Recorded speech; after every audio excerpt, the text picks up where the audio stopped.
Assalamualaikum warahmatullahi wabarakatuh. Bismillah, alhamdulillah, nahmaduhu wa nasta'inuhu wa nastaghfiruh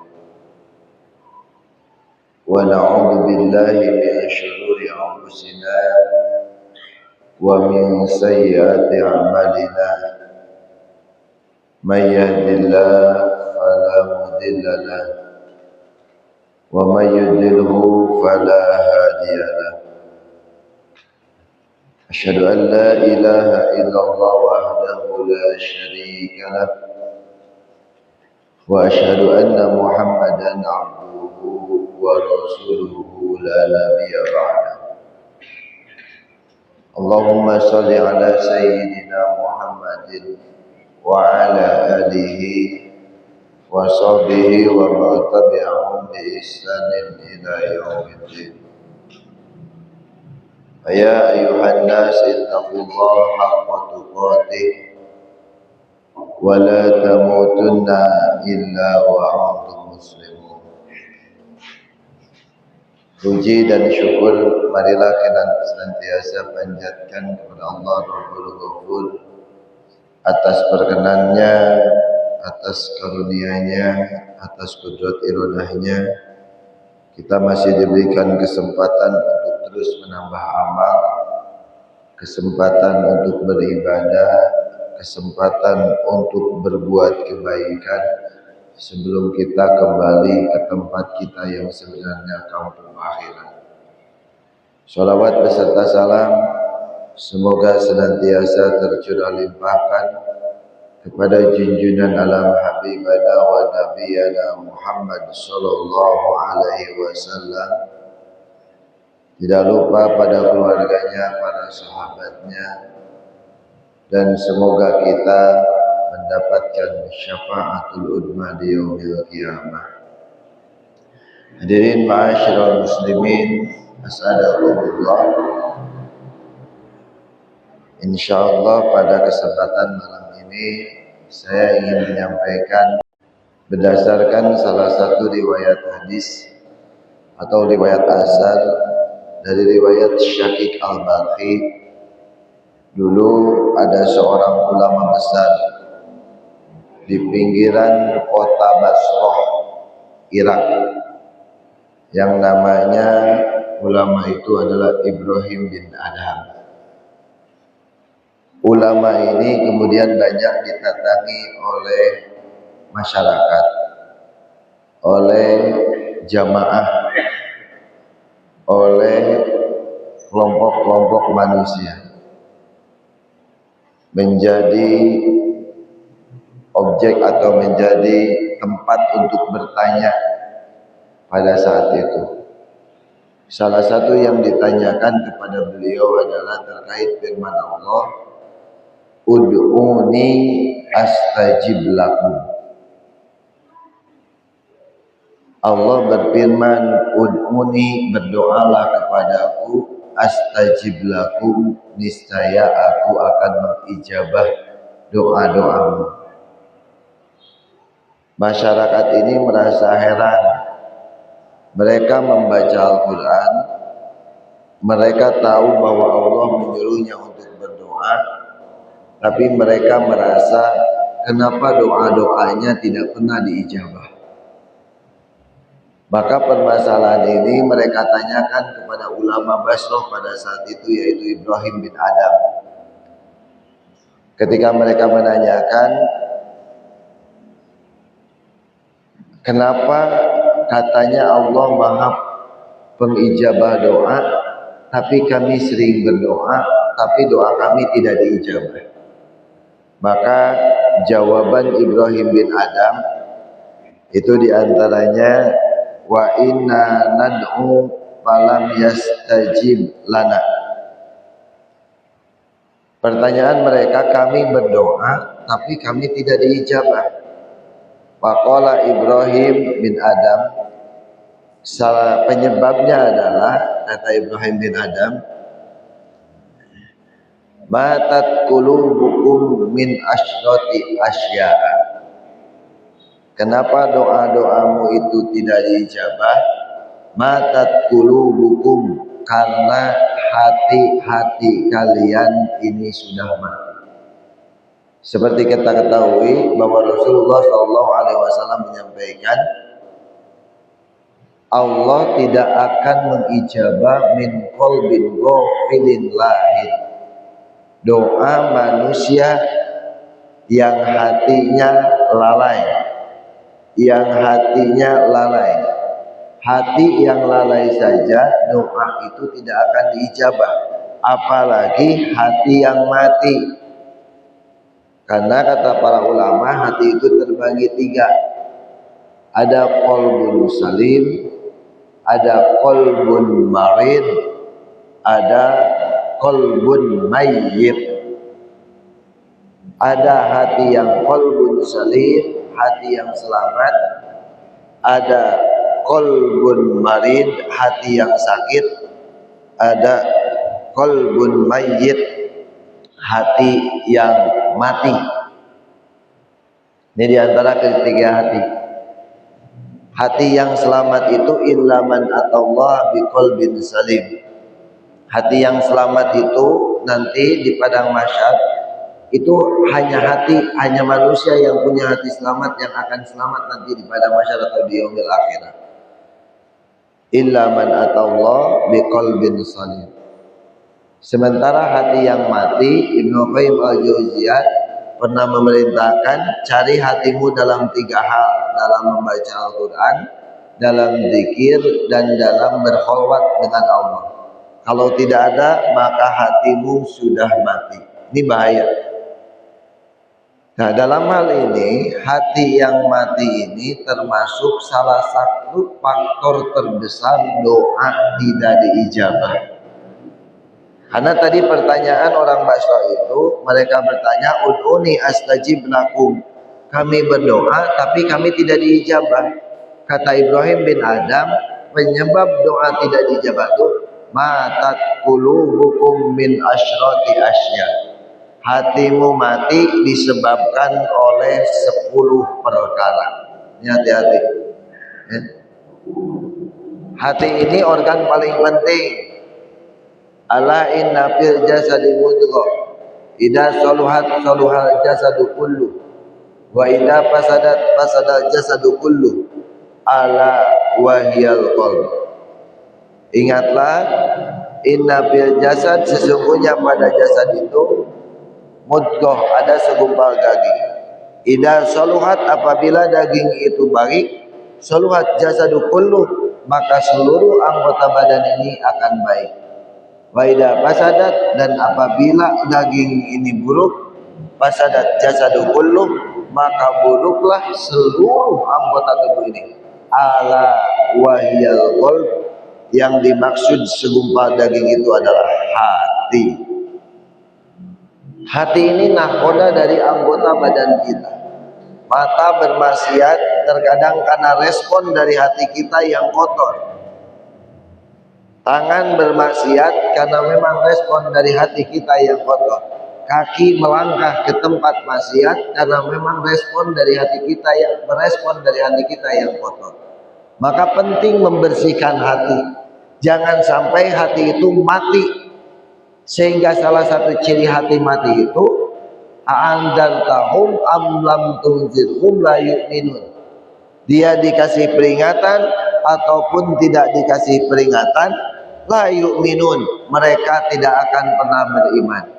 Orang yang hatinya mati, adanya pepatah, adanya nasihat, adanya ayat-ayat Allah, baik ayat qauliyah maupun ayat Qur'aniyah, tidak membuat dia menjadi ingat atau eling. Ya. Ini. Ya. Nah, Ibrahim bin Adam ini menyebutkan 10 tanda atau 10 penyebab hati yang mati. Mana 10 penyebab hati yang mati ini?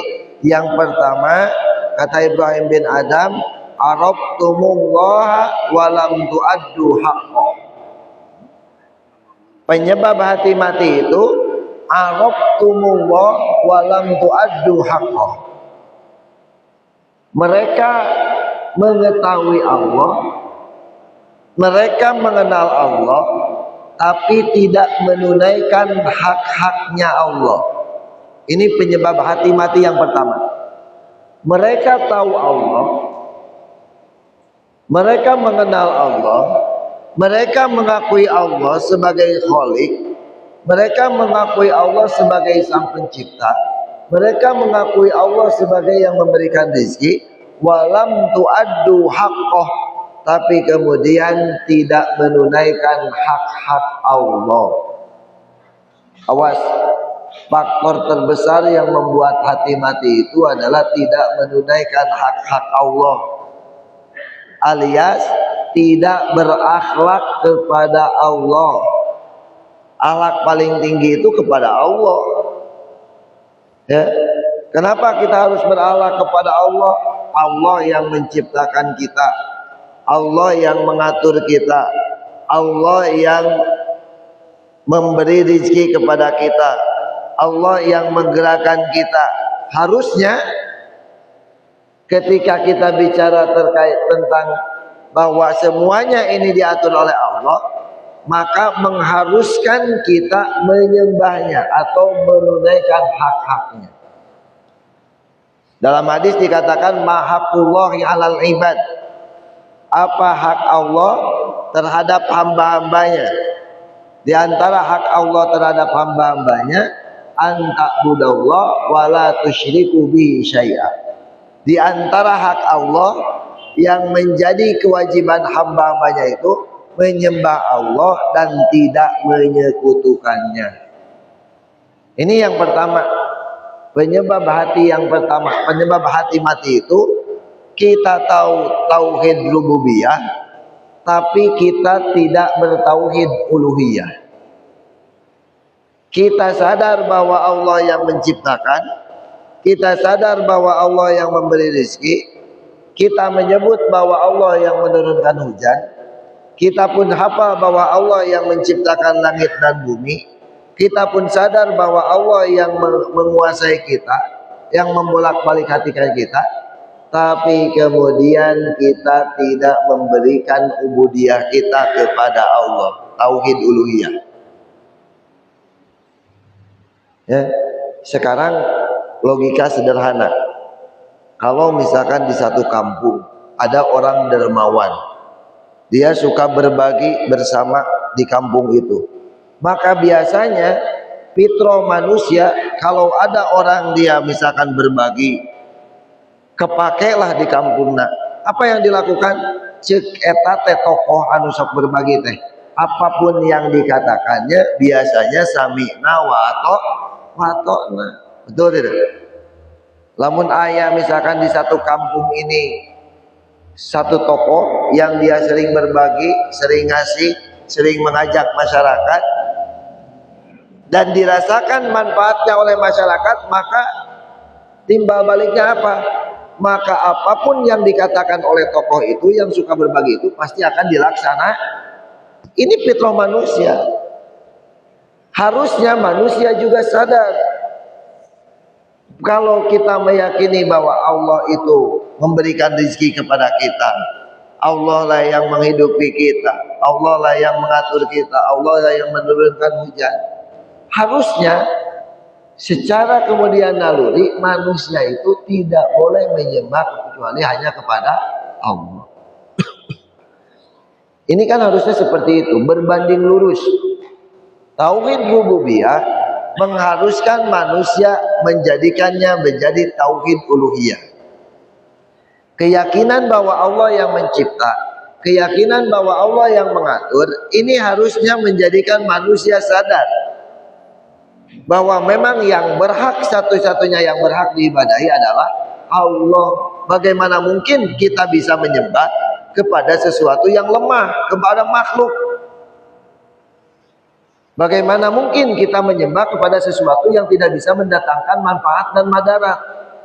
Maka kita itu harus menyembah kepada sesuatu yang maha kuat, kepada yang maha hidup, yang hidupnya hayyul qayyum, yang hidupnya berdiri sendiri, bukan ada yang menghidupkan, bukan ada yang menggerakkan. Maka ini secara logika Harusnya manusia ini sadar hak-hak Allah yang kemudian menjadi kewajiban kita. Apa yang Allah inginkan dari kita? Anta'budallah, kita menyembah Allah.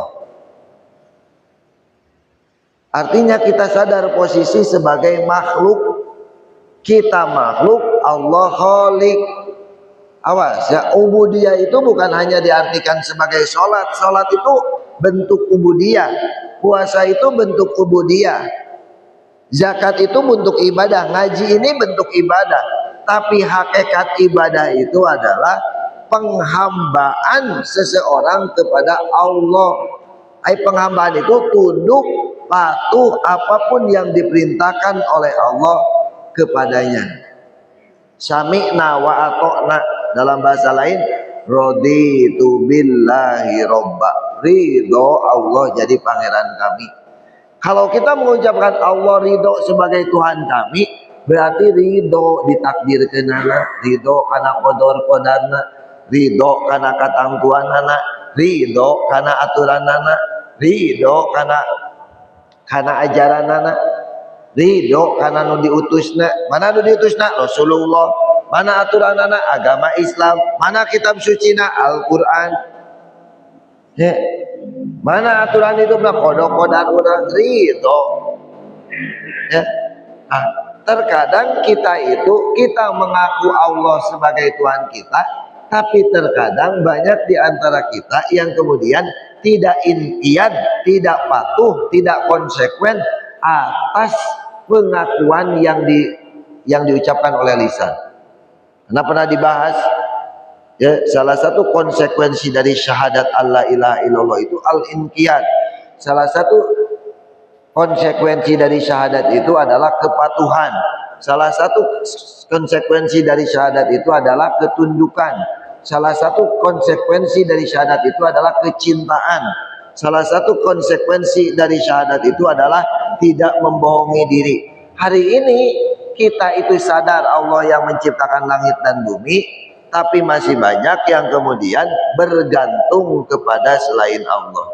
Maka inilah kata Ibrahim bin Adam, salah satu yang menyebabkan hati mati itu adalah arabtumullah walam tu'addu haqqah. Dia mengenal Allah, tapi kemudian dia tidak menunaikan hak-hak Allah. Ya. Allah menyuruh sholat. Di dalam Al-Quran dikatakan Allah menyuruh kita sholat. Allah tidak butuh upah dari kita, tidak.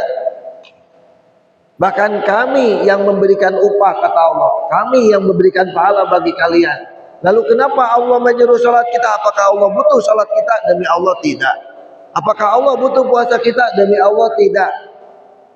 Terus kenapa Allah menyuruh manusia untuk ibadah? Sebenarnya Allah menyuruh manusia untuk ibadah itu untuk kepentingan manusia itu sendiri. Kenapa? Supaya manusia tidak kacau hidupnya. Karena sumber kekacauan dalam kehidupan ini adalah ketika kita mempersembahkan hidup ini kepada selain Allah. Ketika kita berharap kepada makhluk. Ketika kita sering kemudian berdoa kepada makhluk. Ini hati-hati, sumber kekecewaan. Maka Allah itu Maha Rahman, Maha Rahim. Allah itu Maha baik. Saking baiknya sehingga hamba-hambanya jangan sampai hambanya ini menyesal. Supaya hambanya tidak menyesal, bergantunglah hanya kepada Allah. Kenapa? Karena Allah itu pasti tidak akan mengecewakan. Karena Allah itu pasti tidak akan meninggalkan. Bahkan kemudian Allah tak pernah meninggalkan kita. Di setiap malam, di sepertiga malam, Allah yunazzilullahu ila sama'id dunya. Justru kita yang sering meninggalkan Allah. Semakin kita meminta, Allah semakin senang. Justru kitanya yang kadang-kadang merasa bosan dalam berdoa. Sok bayangkan ya, kita suruh berdoa jamaah haji. Ini banyak kejadian jamaah haji. Inti haji itu kan al-hajju arafah. Haji itu adalah arafah. Intinya arafah adalah wukuf. Wukuf itu dari waktu duhur sampai waktu maghrib. Lama. Terus apa bilangnya? Ustaz nggak doa naon deui. Habis doanya. Padahal Allah sudah bilang paling baik hari ketika doa-doa diijabah saat malaikat turun, dan Allah itu di hari Arafah, di waktu duhur sampai ke maghrib. Lihat, Allah sudah sediakan waktunya, tapi manusianya sendiri yang sudah bingung. Dibaca doa, ditulis, paling berapa menit coba? 15 menit, 30 menit, 1 jam. Lihat, manusianya sendiri yang terkadang bosan. Allah setiap malam lah turun ke langit bumi. Di dalam hadis qudsi itu kan, yunazzilullah ila sama'id dunya. Allah setiap malam menunggu hamba-hambanya yang meminta ampunan karena dosa-dosanya di siang hari. Allahnya turun ke langit dunia, kitanya yang tidak pernah datang di sepertiga malam untuk bersujud. Ini yang menjadi masalah kita. Padahal kata Allah apa? Allah berkata ketika turun ke langit dunia itu, man yad'uni fastajab. Siapa yang berdoa kepadaku akan aku penuhi. Mayas aluni fa'atau. Siapa yang meminta kepadaku aku akan beri. Wa mayastaghfiruni fa'aghfiru lahu. Siapa yang memohonkan ampunan akan aku ampuni dosa-dosanya. Setiap hari kitanya aja yang tidak mau datang. Ya, Allah tuh maha sayang. Maka sering kita ungkapan Bismillahirrahmanirrahim dengan menyebut nama Allah yang maha pengasih lagi maha. Saking sayangnya kepada hamba-hambanya, Allah wajibkan kita sholat 5 waktu. Sholat 5 waktu ini bukti kasih sayang Allah. Kalau dalam bahasa Arabnya bukti rahmat Allah. Supaya manusia tidak tersesat di bumi, supaya manusia tidak banyak kegalauan, Allah perintahkan manusia sholat 5 waktu. Karena sholat 5 waktu inilah kemudian fungsinya untuk manusia bersujud, untuk menyatakan keluh kesahnya, untuk lebih dekat dengan Tuhannya. Ya. Tapi manusia tidak sadar, hatinya sempit. Kita ini punya hati, tapi masalahnya terkadang kemudian kita punya masalah. Yang sempit itu, yang gede itu bukan masalahnya. Kalau saya ibaratkan, punten, ya, sering saya ibaratkan, ini apa? Aqua. Ya, ini apa? Aqua. Kalau aqua ini saya masukkan kemudian garam, saya masukkan garam ke sini, kira-kira ini jadi asin tidak? Jadi asin tidak? Apa yang membuat aqua ini asin? Garam. Apa yang membuat aqua ini asin? Garam. Garamnya sagandu dimasukin. Asin tidak? Asin katanya. Saya tanyakan, garam yang sama satu gandu ini dimasukkannya ke kolam atau ke kulah, kira-kira asin tidak? Asin tidak? Padahal yang membuat asin itu apa? Tadi katanya yang membuat asin garam. Tapi kenapa di sini asin, tapi di kolam tidak asin? Tidak seimbang. Karena salah satu faktor yang membuat asin itu, lihat wadahnya. Saya bicara ini apa? Kalau diibaratkan garam itu adalah masalah, garam itu masalah, masalahnya sama. Kesini garamnya segandu, kesini garamnya segandu. Masalah kita itu sama. Apa masalah kita manusia? Wala nabluwannakum bisyai'in minal khawfi wal ju'i wa naqsin minal amwali wal anfusi was samarat. Masalah kita itu sama. Naon masalah orang? Hutang, teu boga duit, teu boga anak, teu boga jodoh. Yang paling utama mah paling ininya gak punya uang lah. Ya. Naqsin minal amwal, kurang harta, wasamarat. Itu kan masalah sama, semua orang sama. Tapi lihat masalahnya, di satu sisi orang gak punya uang menganggap sebagai masalah besar, tapi di sisi lain ada orang yang gak punya uang itu tidak dianggap masalah besar. Kenapa? Karena masalahnya garamnya sama, tapi yang membuat masalah itu besar atau kecil bukan masalahnya, bukan garamnya, tapi apa? Wadahnya. Ketika garam itu dimasukkan ke aqua, wadah yang kecil, maka garam itu menjadi asin. Tapi ketika garam itu dimasukkan ke dalam kolam, maka kolam itu tidak menjadi asin. Ketika masalah itu timbul atau masalah itu kemudian hingga atau datang ke hati yang sempit, betapapun masalah itu kecil, maka masalah itu akan menjadi besar. Sebaliknya, ketika kemudian ada masalah besar, tapi kemudian datang kepada orang yang hatinya lapang, hatinya luas, maka masalah itu menjadi kecil. Jadi ada nggak masalah besar kecil itu? Nggak ada. Yang ada itu hati kitanya lapang atau sempit. Masalahnya sama, semua orang sama. Kalau kita punya masalah hutang, ada di antara kita atau ada yang jauh lebih besar hutangnya dari kita. Orang yang hutangnya miliaran banyak. Jadi tenang. Ya. Tapi kenapa kita menganggap besar? Kadang-kadang hatinya yang kecil. Pertanyaannya, untuk memperluas hati ini kena apa? Supaya hati ini menjadi luas sehingga masalah yang besar pun bisa menjadi kecil. Kan begitu. Bagaimana cara memperbesar wadah atau ruang itu supaya ketika kita mendapat masalah itu tidak menjadi besar? Bagaimana caranya? Hah? Caranya dengan mengenal Allah. Dengan mengenal Allah, masalah segede apapun masih punya Allah. Makanya kenapa Allah menyuruh kita sholat, kenapa Allah menyuruh kita ibadah, supaya masalah apapun yang datang kepada kita tidak dianggap besar. Karena hakikat sebenarnya, hakikat masalah terbesar dari kita itu tidak mengenal Allah. Hakikat terbesar dari masalah kita itu.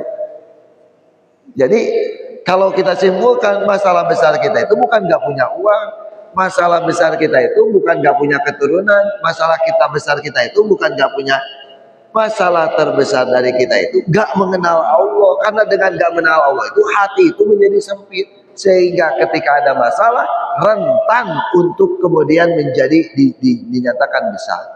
Ya, ini yang jadi permasalahan.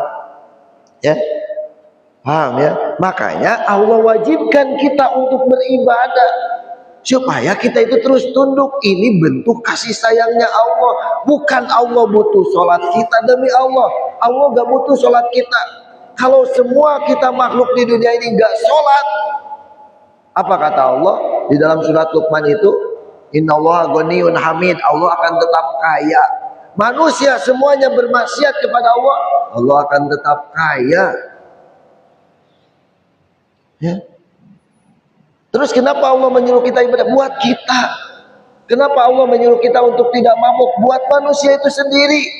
Kenapa Allah menyuruh kita untuk tidak melakukan perzinahan? Buat keturunannya manusia sendiri. Buat peradaban manusia itu sendiri. Buat kebaikan manusia sendiri. Allah menurunkan rahmatnya, Allah menurunkan kasih sayangnya, Allah menurunkan aturannya semata-mata sebagai rahmatnya, kasih sayangnya. Punten ya, kita jarang mengenal Allah. Dan kita ini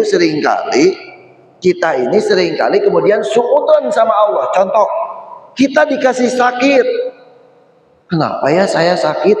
Sementara itu dia nggak pernah ngaji, nggak pernah sholat, kok nggak pernah sakit? Ciri orang yang nggak kenal Allah. Kadang-kadang yang sudah rajin tapi masih dikasih sakit. Ya, tahu nggak sakit itu kenapa? Pada hakikatnya Allah bisa nggak mencabut sakit itu atau kemudian menerapkan? Bisa.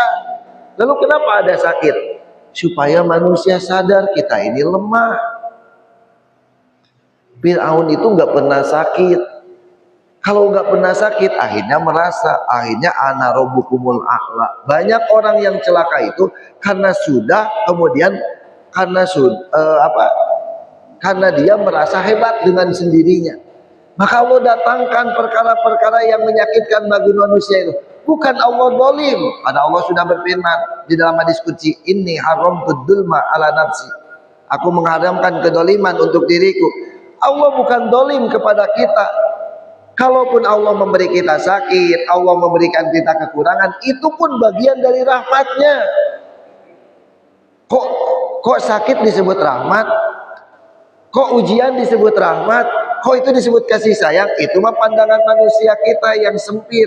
Kalau kita sudah mengenal Allah, punten ya, ibaratnya begini Pak, ini ada lampu-lampu semua. Ya, saya nyalakan lampu handphone. Kira-kira kalau lampunya nyala, saya nyalakan lampu handphone, ini lampu handphone saya kelihatan tidak? Tidak kelihatan. Kenapa lampu handphone saya tidak kelihatan? Karena ada lampu-lampu yang lain. Bagaimana caranya supaya lampu saya kelihatan handphonenya? Dimatikan dulu lampu-lampu yang lainnya.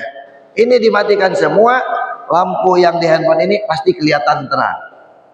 Nah, sama terkadang nurullah, cahaya Allah itu tidak kelihatan di hati kita. Kenapa? Karena ada cahaya-cahaya lain.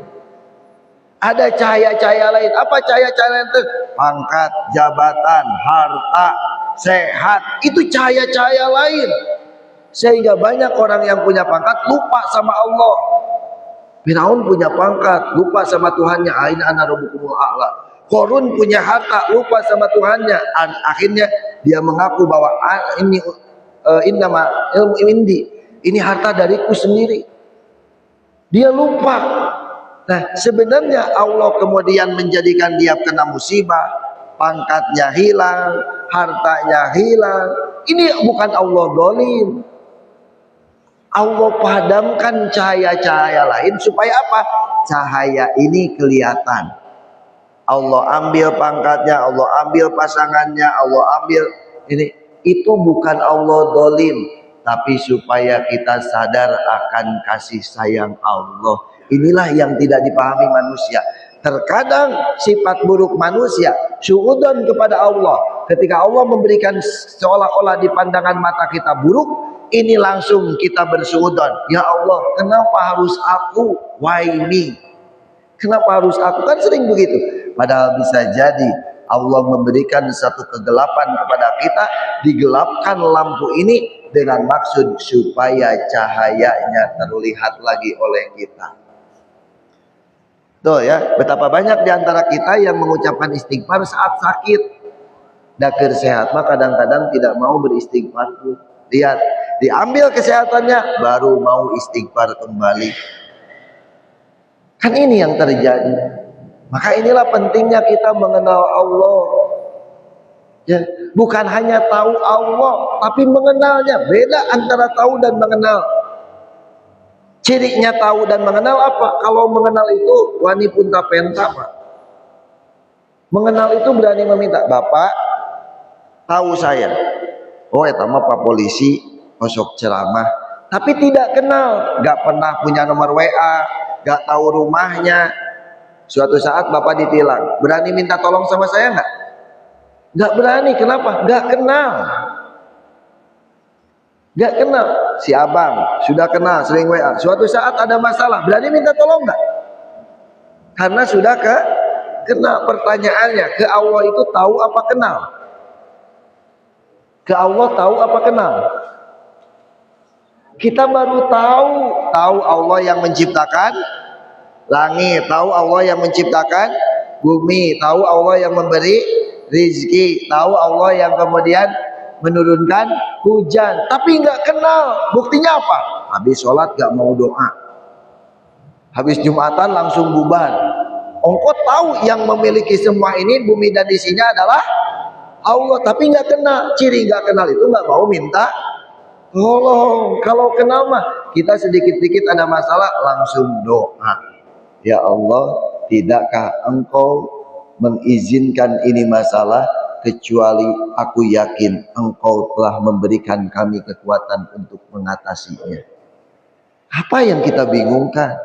Selama ini kita baru tahu Allah tapi tidak mengenalnya. Ya. Maka kata Ibrahim bin Adam ini dikatakan salah satu penyebab hati yang mati itu ya arabtumullah, engkau mengetahui Allah, walam tu'addu haqqah, tapi engkau tidak menunaikan hak-haknya Allah. Ini yang pertama, penyebab hati mati. Ya. Hadirin ma'asyiral muslimin asadakumullah. Yang kedua, penyebab hati mati itu wa qara'tum kitaballah walam ta'malu bihi.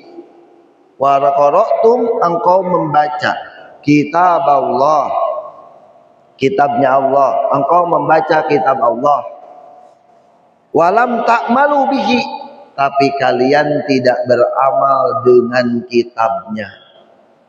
Ini penyebab hati mati. Engkau baca Al-Quran tapi tidak diamalkan. Al-Quran itu bukan hanya sebatas sumber pahala.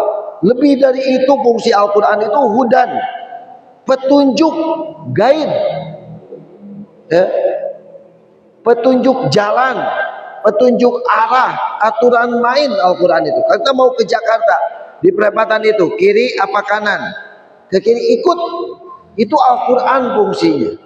Kita mau ke Jakarta tapi ikut arah Bandung, mungkin masih bisa nyampe tapi masih jauh. Nah, kata Ibrahim bin Adam, yang kedua ini yang membuat hati manusia ini kemudian mati.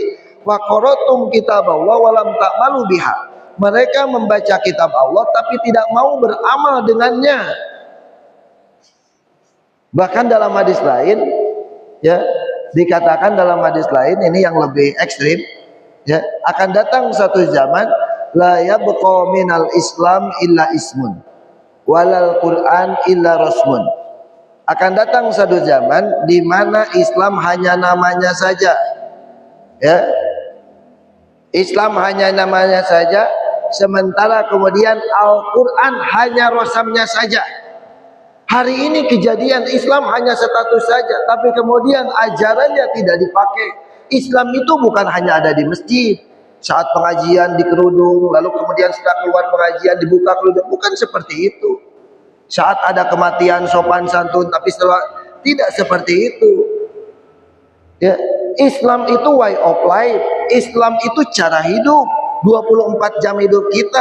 Bukan hanya saat sholat kita berislam, bukan hanya saat nikah kita Islam, bukan hanya saat di kuburan kita Islam, bukan hanya saat kemudian acara-acara ritual keagamaan kita Islam, tapi cara hidup kita harus cara Islam. Kita sudah bersyahadat asyhadu an la ilaha illallah wa asyhadu anna muhammadar rasulullah, yang mengandung konsekuensi langkah kita, perjalanan kita, kemudian aktivitas kita, pekerjaan kita itu harus menurut Islam, dagang kita harus menurut Islam.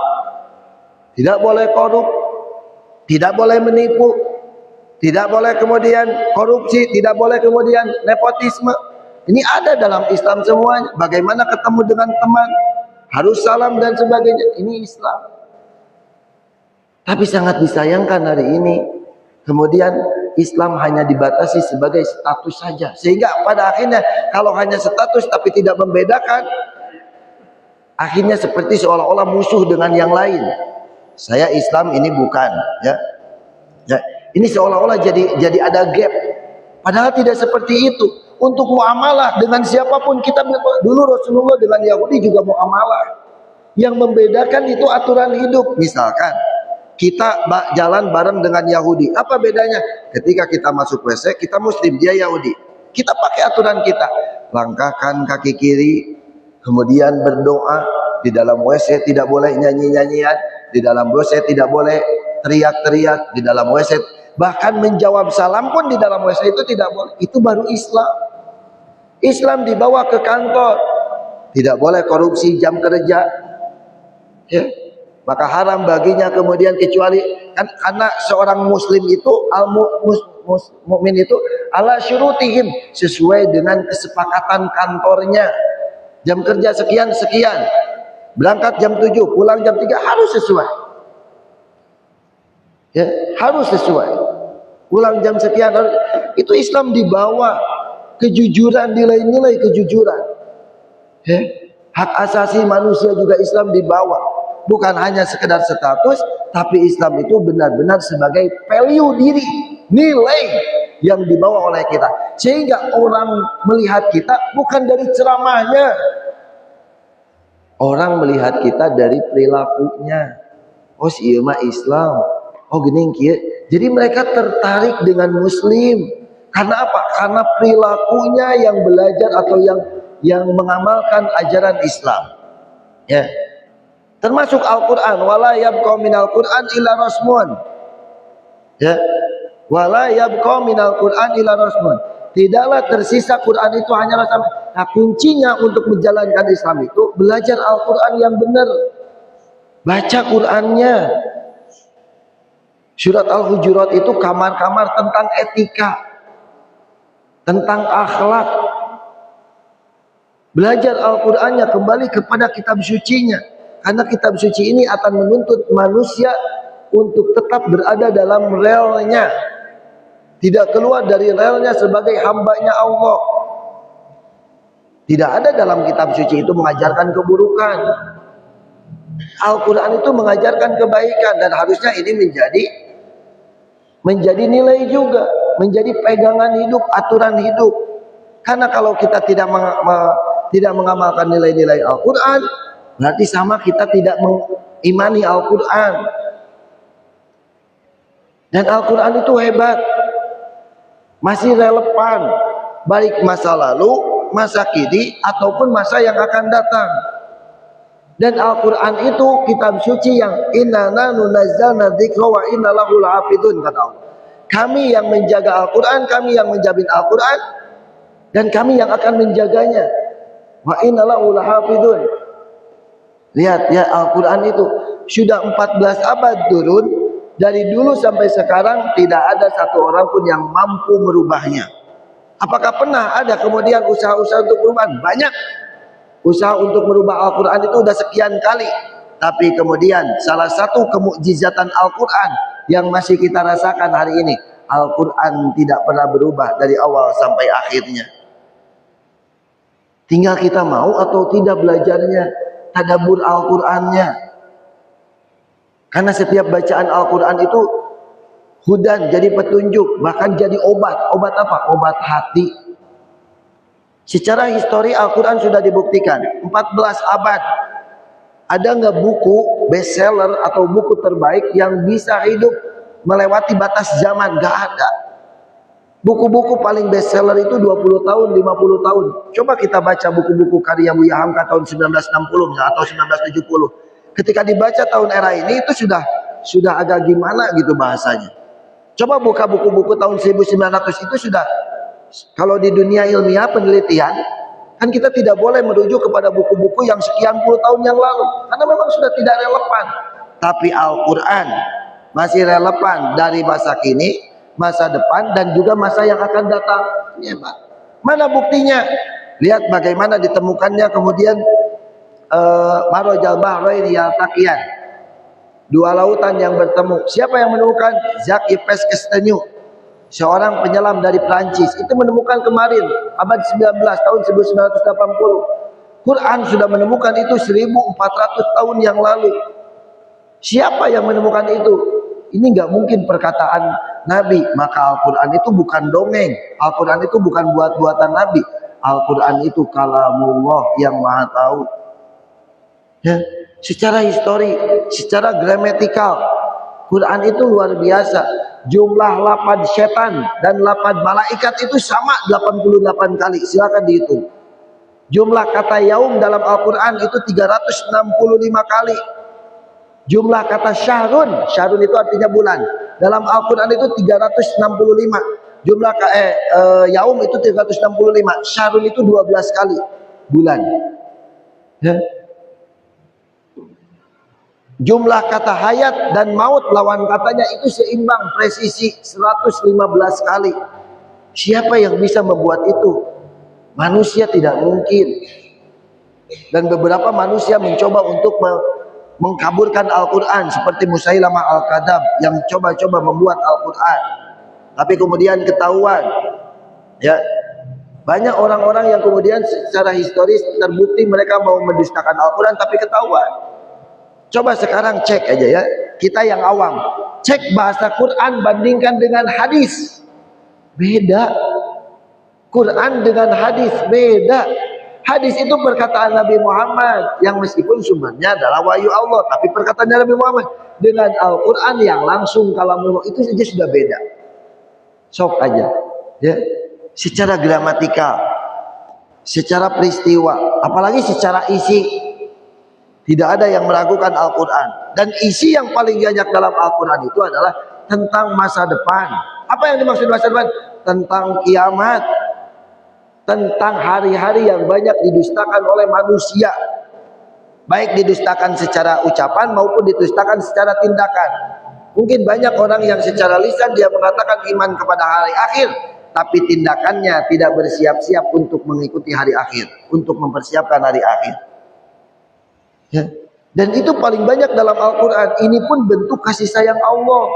supaya manusia tidak celaka di alam akhirat kelak. Allah berikan informasi itu dalam Al-Quran. Sok lihat di dalam surat Al-Baqarah di awal sudah dikasih tahu wabil akhirati hum yuqinun. Orang-orang, salah satu tanda orang yang beriman itu kepada hari akhirat dia meyakini. Di ujung-ujung ayatnya surat-surat Mufassal 5 juz terakhir itu kebanyakan tentang kiamat. Pak, coba lihat, sadar nggak di Al-Quran itu kebanyakan tentang hari akhir. Kenapa hari akhir? Karena banyak manusia yang lalai terhadap hari akhir. Apalagi kalau di dunianya sudah enak, apalagi kalau di dunianya kemudian sudah terasa kenikmatan hulwatun khadra, hijaunya dunia ini, mereka semakin takut meninggalkan dunia.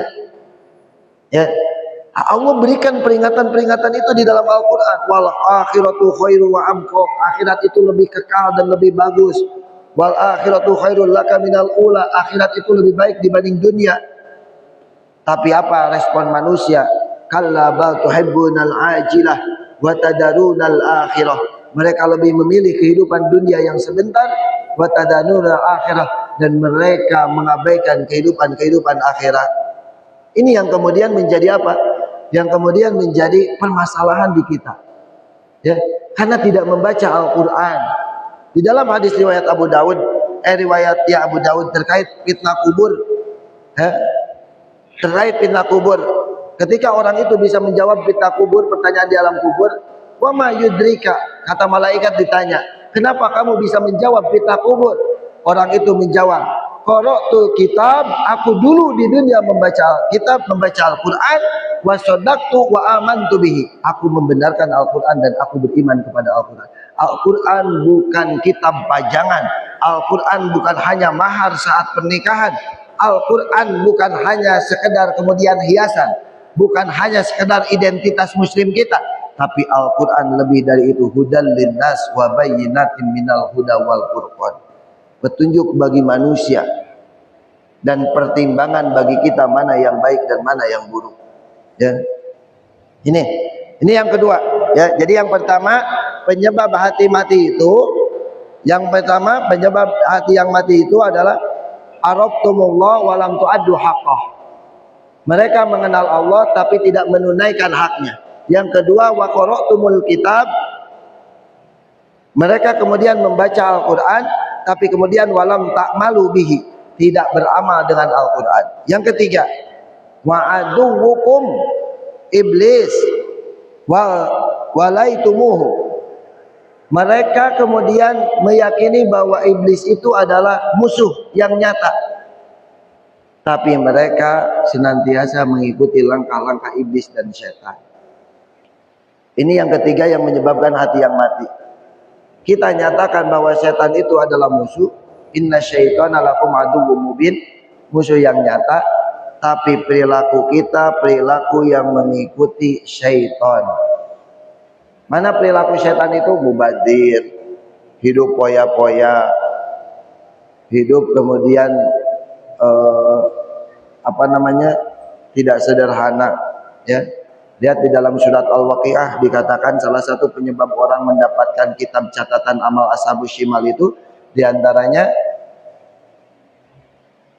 wa kanu qabla dzalika mutrafin, mereka hidup di dunianya bermegah-megahan.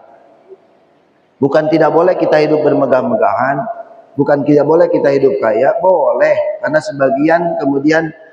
sebagian amalan Islam itu harus dengan harta. Haji kita harus dengan harta, sedekah dengan harta. Tapi hati-hati, kemegahan itulah yang membuat Qarun lupa diri, kemegahan itulah yang membuat Abu Jahal celaka, kemegahan itulah yang membuat Fir'aun lupa diri, kemegahan itu pula yang membuat Namrud juga lupa dirinya. Banyak kemudian kisah-kisah yang menceritakan bahwa kemegahan itu alhaqumut takasur, bermegah-megahan telah melalaikan kamu. Ini hati-hati, ya. Dan ini adalah salah satu sifat iblis, tajzin. Ya, dan iblis itu punya marketing yang paling hebat, tajzin. Tajzin itu menghiasi sesuatu yang buruk menjadi hebat. Ya, coba lihat, perzinahan itu buruk, tapi dihiasi oleh iblis menjadi baik. Ya, perzinahan itu buruk, mau dilihat dari segi apapun buruk, lihat. Ya, apalagi sekarang lihat, punten ya, banyak kasus yang terjadi pembunuhan. Nah, ini beberapa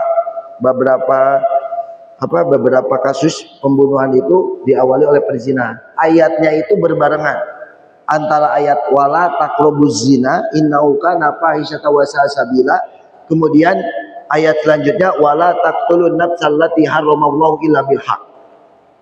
Berzina pembunuhan, berzina pembunuhan. Ini menarik, faktanya apa? Banyak faktor pembunuhan yang diakibatkan karena perzinahan. Kemarin tuh kasus di televisi itu, ya, di Palembang ada wanita yang meninggal di hotel, ya, ya, banyak itu perselingkuhan. Kalau dia tidak membunuh pasangannya, minimal dia membunuh bayi dalam kandungannya, aborsi. Maka hati-hati dengan perzinahan, ya, dibikin tajzin seolah-olah indah, dan terkadang kita punten ya, terkadang selingkuhannya itu tidak lebih baik dibanding dengan istrinya, tapi kelihatan lebih indah dikarenakan tajzinnya syaitan. Dihiasinya oleh setan itu sesuatu yang buruk menjadi yang baik. Secara keturunan itu buruk, tidak ada perikatan. Bagi wanita juga perzinahan ini membahayakan, terutama bagi wanita, tapi dihiasi menjadi seolah-olah baik. Inilah sifat iblis yang harus kita waspadai, ya. Justru rumah tangga itu baik, disifatinya oleh iblis menjadi buruk. Tidak mau kita bareng-bareng makan sama istri, tidak mau kita menggandeng istri, tidak mau kita melayani istri, sementara kepada wanita yang lain mahram, nah inilah tajzin iblis, ya. Maka iblis itu punten ya, musuh yang nyata. Allah sudah nyatakan musuh kita itu bukan yang beda seragam, musuh kita itu bukan yang beda partai, musuh kita itu bukan yang beda masjid, musuh kita itu manusia ini kawan-kawan kita semua. Siapa musuh kita? Inna syaitana lakum aduwwum mubin. Pertanyaannya katanya, Ustadz, kenapa channel musuh kita itu kita bisa melihat, kita tidak bisa melihat setan, setan bisa melihat kita. Lihat, ya, kalau tinju yang satu ditutup, yang satu dibuka, kira-kira menang mana? Itu dibuka, ya, lihat, ya. Kadang-kadang tidak adil lawannya. Bukan begitu. Justru setan itu hadir untuk menguatkan manusia. Ya.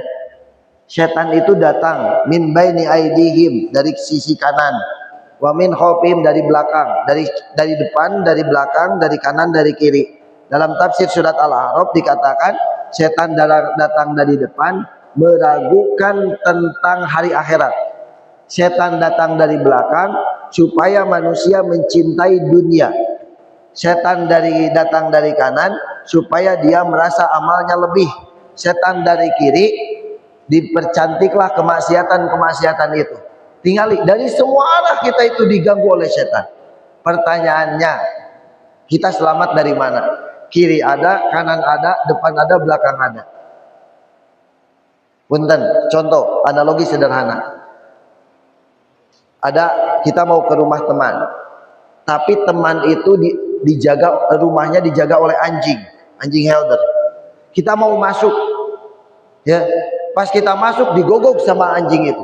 Oh, kalau kita ngadu suara, gogogan kita sama anjing kuat mana? Kuat anjing, bener tidak? Kalau kita ngadu lari kita sama anjing kuat mana? Pertanyaannya, bagaimana cara kita masuk ke rumah teman kita itu?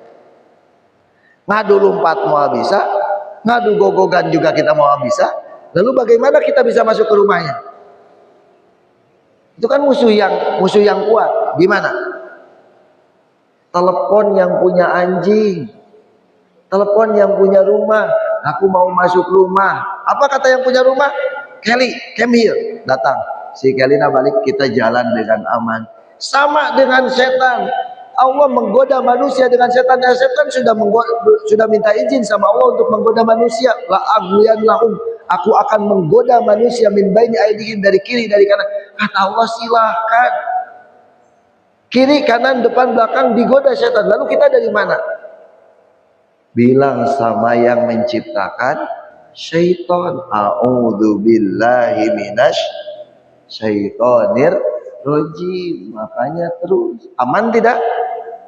Itu tong dilawan, komo dituturkeun mah jeung setan teh babaturan, cilaka, akidah pasti yang kena. Kalau kita mengikuti setan seperti dalam surat Al-Jin itu, ada sebagian manusia yang mengikuti setan. Apa jadinya? Mereka akan binasa. Kenapa? Yang digadaikan adalah akidahnya.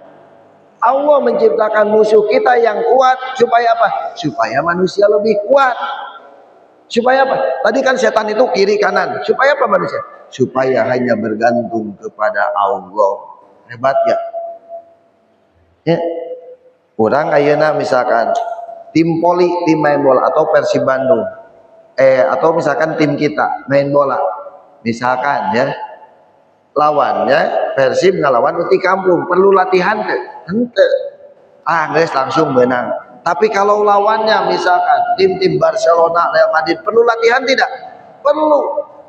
Kalau sudah latihan bisa menang tidak? Belum tentu, masih bisa menang, tapi bisa kalah. Tapi dengan latihan itu meningkat gak kemampuannya? Meningkat, walaupun kalah secara diuji, tapi kemampuan akan meningkat. Kenapa Allah uji kita dengan setan, dengan sesuatu yang secara fisik lebih kuat mereka bisa lihat kita? Karena Allah ingin meningkatkan kualitas manusia. Di balik kuat atau tidak, semuanya ada Tuhan kita, ada Allah. Gitu. Ya. Hati-hati, iblis itu musuh, tapi jangan sampai kita mengikutinya. Ya. Yang ketiga, yang keempat. Ya, yang keempat, wada'aitum hubbar rasul wa taraktum asarahu. Yang keempat di antara penyebab hati mati itu, kata Ibrahim bin Adam, mereka mengaku cinta kepada Rasul, wa taraktum asarahu, tapi mereka meninggalkan asar-asar, bekas-bekas perjuangan Rasul, wa sunnatahu, dan sunnah Rasulullah sallallahu alaihi wasallam. Ya, ini ya. Jadi mereka itu ngaku cinta Rasul, tapi kemudian tidak menunaikan apa yang Rasul perintahkan. Rasul itu senangnya dengan anak yatim. Rasul itu senangnya bergaul dengan fakir miskin. Rasul itu senangnya di majlis-majlis ilmu, di majlis-majlis dzikir. Rasul itu senang silaturahim. Kita ngakunya cinta Rasul, tapi kemudian perilaku kita jauh dari tuntunan Rasul. Maka salah satu keuntungan kita hari ini adalah laqad kana lakum fi rasulillahi uswatun hasanah. Kita sudah dikasih contoh terbaik. Rasul itu contoh terbaik dengan modal yang minim. Saya sering bilang begitu. Dan Allah sudah memberitahukan kepada kita, laqad manallahu 'alal mu'minin id ba'atsa fihim rasulan min anfusihim yatlu 'alaihim ayati wa yuzakkihim wa yu'allimuhumul kitaba wal hikmah wa in kanu min qablu lafi dhalalin mubin. Kata Allah dalam Al-Qur'an, Allah telah menganugerahkan kepada manusia, yaitu diutusnya Rasul. Itu anugerah yang luar biasa. Diutusnya Rasul dari jiwa kalian yang membacakan ayat-ayat Allah, kemudian tazkiyatun nufus. Kalau seandainya tidak diutus Rasul, wa in kanu min qablu lafi dhalalin mubin, manusia pasti banyak yang sesat. Kita tahu potensi manusia itu banyak berbuat jahat. Sebagaimana malaikat sudah sampaikan, ataj'alu fiha may yufsidu fiha wa yasfikud dima. Manusia itu banyak yang berbuat kesesatan, ya, mengalirkan darah. Kemudian juga manusia itu wa yasfikud dima, mengalirkan darah, berbuat kerusakan. Nah, apa kata Allah terkait unjukan malaikat itu? Qala inni a'lamu ma la ta'lamun. Kata Allah, aku lebih tahu dibanding engkau. Cara Allah supaya manusia itu tidak berbuat kejahatan, yaitu mengutus Rasul. Diutusnya Rasul ini sebagai contoh terbaik, teladan terbaik. Ya, dan Rasul itu bisa kita contoh. Ya, bisa kita contoh. Karena Rasul itu dari golongan manusia. Qul innama ana basyarum mislukum yuha ilayya innama ilahukum ilahu wahid. Ya, Rasul itu dari golongan manusia, bukan dari golongan malaikat. Sehingga kita bisa mencontoh Rasulullah. Jangan sampai bilang itu kan Rasul. Enggak, Rasul diutus dari kalangan manusia supaya kita mencontoh. Kenapa kita harus mencontoh Rasul? Punten ya, karena memang prototipe manusia yang paling sempurna. Akuan siapa ini? Mari kita lihat salah satunya di dalam buku Mikhail Hart. 100 orang berpengaruh di dunia. Mikhail Hart menulis di antara 100 orang berpengaruh di dunia, dan beliau ini bukan muslim, beliau non muslim. Dan yang beliau teliti bukan hanya Rasulullah dalam bidang agama, tapi termasuk di dalamnya adalah orang yang berpengaruh dalam bidang politik, Hitler, Siddhartha Gautama, dalam bidang pengetahuan seperti Sir Isaac Newton, kemudian juga Benjamin Franklin, kemudian juga tokoh-tokoh mau kekinian Umar bin Khattab, Nabi Isa, kemudian ditelusuri oleh Mikhail Hart ini. Apa hasilnya? Terbitlah bukunya 100 orang paling berpengaruh di dunia, terbit bukunya tahun 1978, menuliskan Nabi Muhammad sebagai orang yang paling berpengaruh di dunia. Nomor 2-nya Sir Isaac Newton, nomor 3-nya Nabi Isa. Orang-orang banyak terjadi kontroversi, tapi yang namanya buku ini ilmiah, debat lagi dengan ilmiah, tidak masalah. Orang tidak setuju tidak masalah, tapi debat secara ilmiah. Lalu kemudian dipaparkanlah bukti-bukti yang nyata kenapa Nabi Muhammad ini paling berpengaruh. Lihat, kalau kita mau jujur, hanya dalam waktu yang singkat Rasulullah berhasil menanamkan nilai-nilai ajaran Islam di 2/3 dunia. Berapa tahun? Hanya waktu 23 tahun plus Khulafaur Rasyidin. Rasul perjuangannya 23 tahun, dilanjutkan oleh Abu Bakar 2 tahun setengah, Umar bin Khattab 10 tahun, kurang lebih 35 tahun. Kerajaan Romawi, Persia, 2 kerajaan yang paling besar saat itu bisa dikuasai masa Khulafaur Rasyidin Umar bin Khattab. Artinya apa? Hanya dalam waktu singkat, kurang dari 50 tahun, kurang dari 100 tahun, ini Islam bisa berpengaruh di 2/3 dunia. Pertanyaannya, negara mana, kekuasaan mana, pemerintah mana yang dalam waktu singkat bisa menjejakkan kakinya di 2/3 dunia? Ini yang harus, ini pembelajaran dan ini nyata. Romawi untuk menjadi negara besar itu butuh 650 tahun. Persia mau menjadi negara yang besar, imperium yang besar, itu butuh 1100 tahun. Ya, tapi Rasulullah membawa Islamnya ini, membawa Islam hanya dalam waktu singkat. Tunjukkan negara mana yang dalam waktu singkat bisa berhasil. Soviet tahun 60 berkuasa, tahun 90 tumbang oleh Taliban. Ya, nggak ada. Ini membuktikan apa? Ini membuktikan bahwa Rasulullah itu pantas untuk dicontoh. Dan kalau kita mau jujur, contoh Rasul itu selain keberhasilannya, latar belakang Rasul ini minus. Apa yang dimaksud dengan minus?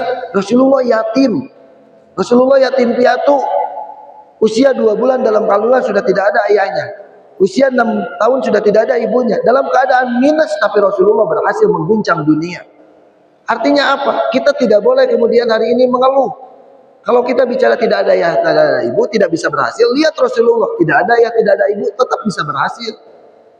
Ya, jadi tidak ada alasan kita untuk mengeluh, karena contoh kita adalah Rasulullah, manusia yang penuh dengan ujian, tapi berhasil mendakwahkan ini sampai ke seluruh dunia. Dan hari ini kita merasakannya. Ini salah satu contoh. Kita terkadang kemudian bangga dengan tokoh-tokoh fiktif yang diciptakan. Contoh dulu kita diiming-imingi seperti tokoh Superman. Tokoh fiktif tidak ada dalam dunia nyata. Superman itu orang yang suka menolong dan bisa diiming-imingi kan. Kita diiming-imingi oleh tokoh He-Man, Hercules dan sebagainya. Atau mungkin kalau di Indonesia ayo Wiro Sableng dan anak-anak sekarang diiming-imingi dengan Naruto. Ya, kan ini semua fiktif. Tapi anehnya Rasulullah yang nyata, yang kehidupannya nyata, yang kuburnya hari ini masih ramai, yang jejak sejarahnya masih ada, tidak sampai literasi itu kepada kita dan kepada anak-anak kita yang wajib kita contoh. Ya, maka sudah bagus bagi kita kalau kita mau hidup yang baik. Apa contohnya Rasulullah itu? Lihat contohnya. Rasulullah tidak punya orang tua, Rasulullah juga tidak punya harta, Rasulullah tidak berlatar belakang militer, tapi mampu memimpin perang Badar dalam usia 55 tahun. Perang Khandaq dalam usia 59 tahun. Apa kunci keberhasilan Rasulullah? Rasulullah tidak punya harta tapi mampu berdagang. Karena Rasulullah punya akhlakul karimah. Punya akhlak yang baik. Sehingga artinya apa? Bagi kita semua hari ini, jangan pernah berkeluh kesah. Bisa jadi kita tidak punya harta. Kita tidak punya orang tua yang mentereng. Kita tidak punya jabatan. Tapi kalau kita punya akhlak, dunia ini tidak akan meninggalkan kita. Ya, kalau kita hanya sebatas punya kemampuan, hari ini AI lebih pintar dibanding kita. Punya kecerdasan, Google lebih pintar daripada kita. Bimeta lebih pintar dari kita. Ustadz bisa tergeser sekarang dengan AI. Nanyakan ke AI, jawaban bisa lebih lengkap dibanding dengan Ustadz. Kalau kecerdasan semata, manusia bisa tergeser kecerdasan itu. Hari ini dunia kerja sedang tidak baik-baik saja. Banyak manusia pengangguran. Kenapa? Karena digeser oleh mesin kecerdasan manusia itu sendiri. Sekarang ya, mau apa-apa, input data pakai AI. Manggil orang pakai AI. Semua pakai AI. Manusianya nganggur semua. Tapi ingat, ada satu yang tidak bisa digeser dengan AI. AI itu hanya logaritma, hanya logika, hanya angka-angka tanpa jiwa. Maka yang tidak bisa digeser itu jiwa, akhlakul karimah, perilaku yang baik. AI digunakan oleh orang-orang yang tidak berakhlak, maka akan jadi buruk. Tapi kemudian ketika digunakan oleh orang yang berakhlakul karimah, dia akan baik. Maka akhlak itu menjadi modal terpenting. Dan inilah kenapa Rasulullah Shallallahu Alaihi Wasallam ini luar biasa. Rasulullah SAW ini berhasil, meskipun latar belakangnya kita tahu sendiri, jejaknya tahu sendiri, tapi berhasil karena Rasulullah punya akhlak. Dan dasar daripada akhlak yang baik itu karena khuluquhul Quran, akhlak Allah itu, akhlak Rasulullah itu adalah Al-Quran. Dan kebersihan hati itu adalah kemudian lahir daripada karena akhlaknya kepada Allah. Maka ibadah kita kepada Allah itu akan menjadikan kita menjadi orang-orang yang insya Allah menjadi berakhlak kepada sesama manusia. Kalau kita bagus akhlaknya kepada Allah, perilaku kita menunaikan hak-haknya Allah, pasti kita akan tunaikan hak-haknya manusia. Kalau kita tidak baik sama Allah, pasti kita pun buruk terhadap sesama manusia. Maka kenapa saya hari ini di kepolisian berjuang di bidang binmas, kemudian di pengajian-pengajian, karena saya yakin ya, karena saya yakin dan beberapa penelitian itu kemudian juga menyampaikan ya, salah satu kemudian faktor terbesar perilaku kejahatan itu karena jauh dari agama, karena moralitas yang buruk. Kalau orang semua sudah patuh terhadap agamanya, insya Allah, maka kita kembalikan kepada nilai-nilai agama, bukan standar kita, bukan standar manusia. Saya ini bukan siapa-siapa, pribadi saya ini bukan siapa-siapa, tapi ada standar yang sudah dibentuk, yang sudah kemudian diberikan oleh Tuhan selaku sang pencipta kita. Standar agama itu adalah standar moral. Manusia tidak korupsi bukan karena kemudian gajinya dinaikkan. Manusia tidak akan korupsi kalau akhlaknya sudah benar, kalau mindsetnya sudah benar, kalau takwanya sudah ada di dada, bukan takwa di lisan. Maka nilai-nilai moral ini harus kita ajarkan. Dan kita ini masyarakat religius, banyak manusia yang kemudian berkumpul di masjid. Maka ini menjadi kesempatan kita bahwa nilai-nilai agama yang kemudian kita tanamkan, yang kita amalkan dengan benar, ini pasti akan mengurangi nilai-nilai kriminalitas, nilai-nilai gangguan kamtibmas, dan nilai-nilai kejahatan yang berlaku. Kenapa orang banyak bermaksiat? Kenapa orang banyak kemudian berlaku maksiat? Karena satu sebenarnya, tidak percaya hari kehidupan akhir. Orang yang berani bermaksiat, mereka sedang lupa bahwa mereka akan mati. Orang yang berani korupsi, mereka lupa bahwa mereka akan mati. Kalau kita ingatkan, kita sentuh dari sisi itu, insya Allah. Tapi kalau kita cuma mengkorupsi, ditaikan gaji, kata Rasulullah SAW apa? Manusia itu, anak Adam itu, kalau dikasih kekayaan 1 gunung emas, mereka akan meminta 2 gunung emas. Tidak akan pernah puas, karena manusia itu akan terus merasa haus dengan nafsunya sendiri. Maka kemudian ada undang-undang, ada aturan. Apa aturan itu? Syariat, agama, Al-Quran yang menjadi aturan kita supaya kita tidak melanggar hak-hak orang lain. Ini mungkin yang bisa disampaikan, mudah-mudahan bermanfaat. Baru 4 poin, jadi ada 10 poin terkait tentang kenapa hati kita terhalang sehingga menyebabkan doa-doa kita tidak diijabah. Kata Ibrahim bin Adam, yang pertama kita mengenal Allah tapi tidak menunaikan hak-haknya Allah. Yang kedua, kita membaca Al-Quran tapi kemudian tidak beramal dengan Al-Quran. Yang ketiga, kita mengaku bahwa iblis itu adalah musuh tapi kita senantiasa mengikuti jalan-jalan iblis dan setan. Yang keempatnya adalah kita mengaku kita cinta kepada Rasul tapi kemudian kita tidak mengikuti asarnya dan sunnah-sunnah Rasulullah Sallallahu Alaihi Wasallam. Mudah-mudahan bermanfaat. Mohon maaf atas segala kekurangan. Hasbunallahu wa ni'mal wakil. Subhanakallahumma wa bihamdika asyhadu an la ilaha illa anta astaghfiruka wa atubu ilaik. Wassalamualaikum warahmatullahi wabarakatuh.